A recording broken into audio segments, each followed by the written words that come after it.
السلام علیکم ورحمۃ اللہ وبرکاتہ۔ میں شفیق احمد عطاری حاضر خدمت ہوں ایک انتہائی اہم اور پیارا واقعہ لے کر کے، جو ہمارے سینوں میں عشق سرکار دو عالم صلی اللہ تعالیٰ علیہ وآلہ وسلم کو چمکا دے گا۔ احباب ذی احتشام، آگے بڑھنے سے پہلے اگر ابھی تک آپ نے میرے اس یوٹیوب چینل کو سبسکرائب نہیں کیا تو برائے کرم سبسکرائب کر کے بیل آئیکن کو آل نوٹیفیکیشن پر سلیکٹ کر دیجئے۔ انشاءاللہ جل جلالہ اس طرح میرا اور آپ کا یہ محبتوں بھرا تعلق باقی رہے گا۔ اللہ رب العالمین آپ کو اس کا بہترین اجر و ثواب عنایت فرمائے۔ ناظرین کرام، فیروز مندیوں کی کوئی گھڑی متعین نہیں ہوتی، رحمتوں کا دروازہ یک بیک کھلتا ہے اور دل کے ظلمت خانے میں سعادت کا چراغ اچانک روشن ہوتا ہے۔ یہی ماجرا اس یہودی نوجوان کے ساتھ بھی پیش آیا۔ دیکھنے کے لیے تو اس نے رسول مجتبیٰ صلی اللہ تعالیٰ علیہ وآلہ وسلم کا چہرہ زیبا سینکڑوں بار دیکھا تھا۔ آنکھیں کھلی اور بند ہو گئیں، نظر پڑی اور بکھر گئی، لیکن آج جانے کون سی گھڑی تھی کہ نظر پڑتے ہی دل میں سرایت کر گئی۔ بجلی چمکی، خرمن جلا اور سارا وجود خاک ستر ہو گیا۔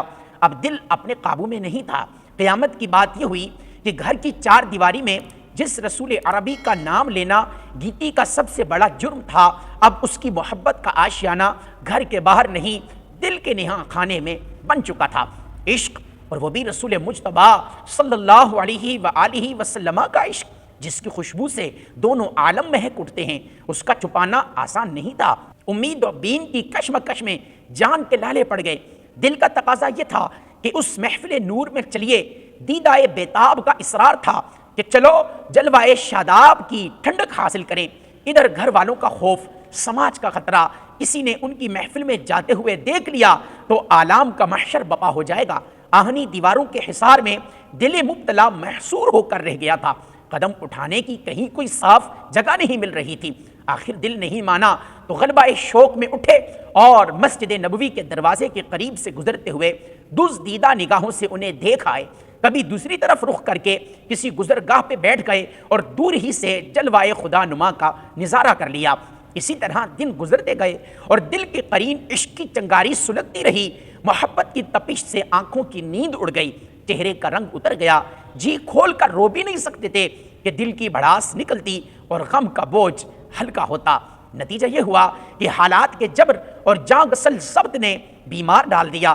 باپ نے ہر چند علاج کرایا، وقت کے بڑے بڑے طبیب آئے، لیکن کوئی فائدہ نہیں ہوا۔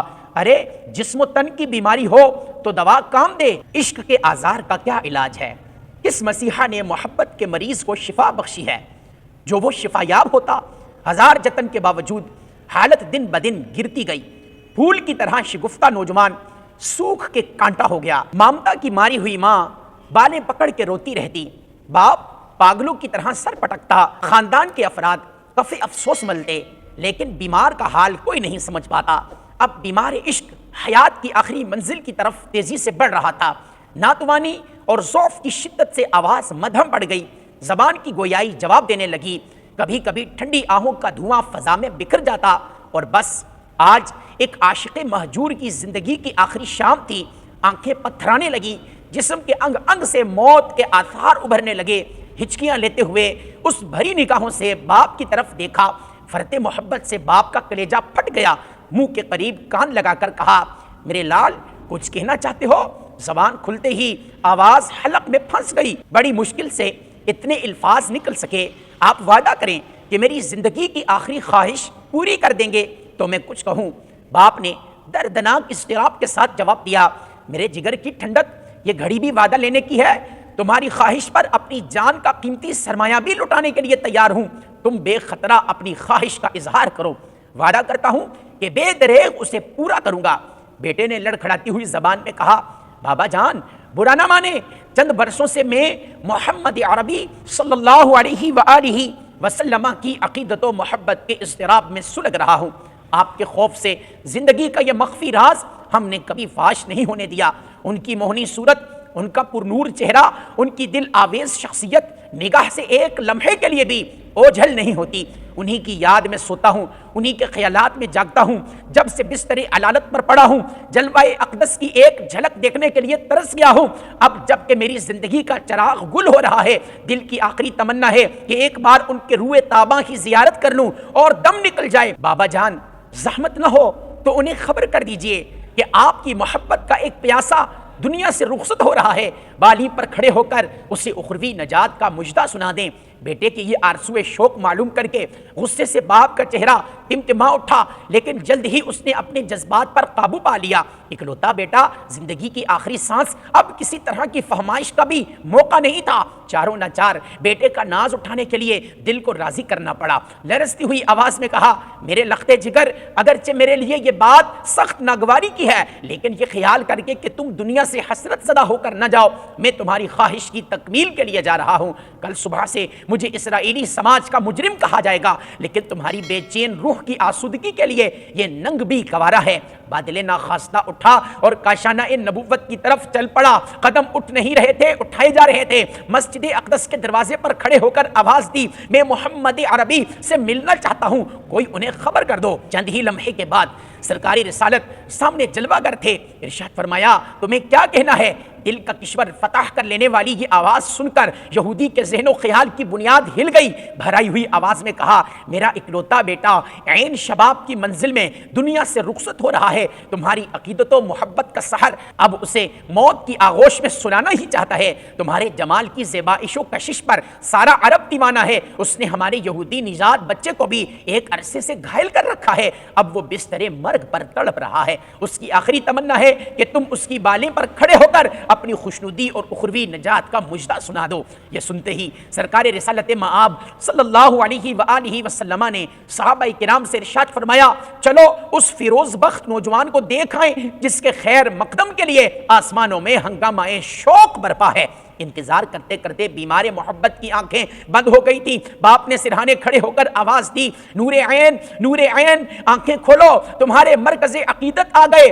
یہ دیکھو سر بالی محمد عربی صلی اللہ علیہ وآلہ وسلم کھڑے ہیں۔ اللہ اکبر! اس آواز پر جاتی ہوئی روح پلٹ آئی۔ بیمار نے آنکھیں کھول دی، نظر کے سامنے عرش کی قندیل کا نور چمک رہا تھا۔ نحیف و کمزور آواز میں اظہار تمنا کیا، سرکار، دل میں عشق و ایمان کی مقدس امانت لیے ہوئے اب عالم جاوید کی طرف جا رہا ہوں۔ کاکل و رخ کے غلاموں میں میرا بھی نام درج کر لیا جائے۔ خدائے لا شریک کا ایک سجدہ بھی نامہ زندگی میں نہیں ہے۔ اس تہے دستی کے باوجود کیا میں اپنی نجات کی امید رکھوں؟ سرکار علیہ الصلوۃ والسلام نے تسلی آمیز لہجے میں ارشاد فرمایا، زبان سے کلمہ توحید کا اقرار کر کے دائرہ اسلام میں داخل ہو جاؤ، تمہاری نجات کا میں ضامن ہوں۔ نوجوان کا باپ یہ جواب سن کر پھوٹ پڑا، جذبات میں بے قابو ہو کر بیٹے کو تلقین کی، فرزند سعید ہزار دشمنی کے باوجود دل کا یہ اعتراف اب نہیں چھپا سکتا کہ ایک سچے پیغمبر کی زبان حق ترجمان سے یہ جملہ صادر ہوا ہے، فرش گیتی پر کسی بندے کو اس سے زیادہ کوئی ارجمند گھڑی میسر نہیں آ سکتی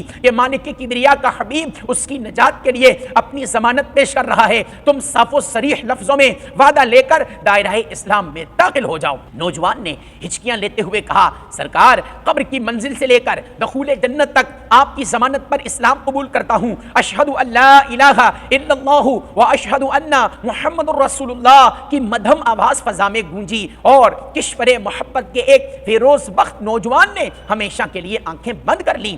ماتموں اندھوں سے سارے گھر میں کوہرام مچ گیا۔ نوجوان کے باپ نے ڈبڈباتے ہوئے کہا، حضور، اب یہ جنازہ میرا نہیں، اسلام کی مقدس امانت ہے، اب یہ میرے گھر کے بجائے آپ کے در رحمت سے اٹھے گا۔ تجہیز و تکفین کی ساری ذمہ داری آپ ہی کے سپرد ہے۔ باپ کی درخواست قبول فرما لی گئی۔ صحابہ کرام کو مخاطب کرتے ہوئے ارشاد فرمایا، عشق و ایمان کا یہ گنج گنا نمایاں اپنے دوش پر اٹھا لو، عروس نو بہار کی طرح یہ جنازہ مدینے کی گلیوں سے گزرے گا، کیونکہ عاشق کا جنازہ ہے، ذرا دھوم سے نکلے، محبوب کی گلیوں میں ذرا گھوم کے نکلے۔ مرگ عاشق کی سارے مدینے میں دھوم مچ گئی تھی۔ جنازے میں شرکت کے لیے آس پاس کی ساری آبادیاں سمٹ آئیں۔ آخری دیدار کے لیے چہرے سے چوں ہی کفن ہٹایا گیا، آنکھوں میں بجلی سی کوند گئی، عارض تاباں سے نور کی کرن پھوٹ رہی تھی، ہونٹوں پر تبسم رقصاں تھا۔ جانے والا خالی ہاتھ نہیں تھا، کونین کی خلعتیں کفن کے پردوں میں چھپائے ہوئے تھا۔ عاشق کا جنازہ تھا، بڑی دھوم سے اٹھا، کثرت ازدحام سے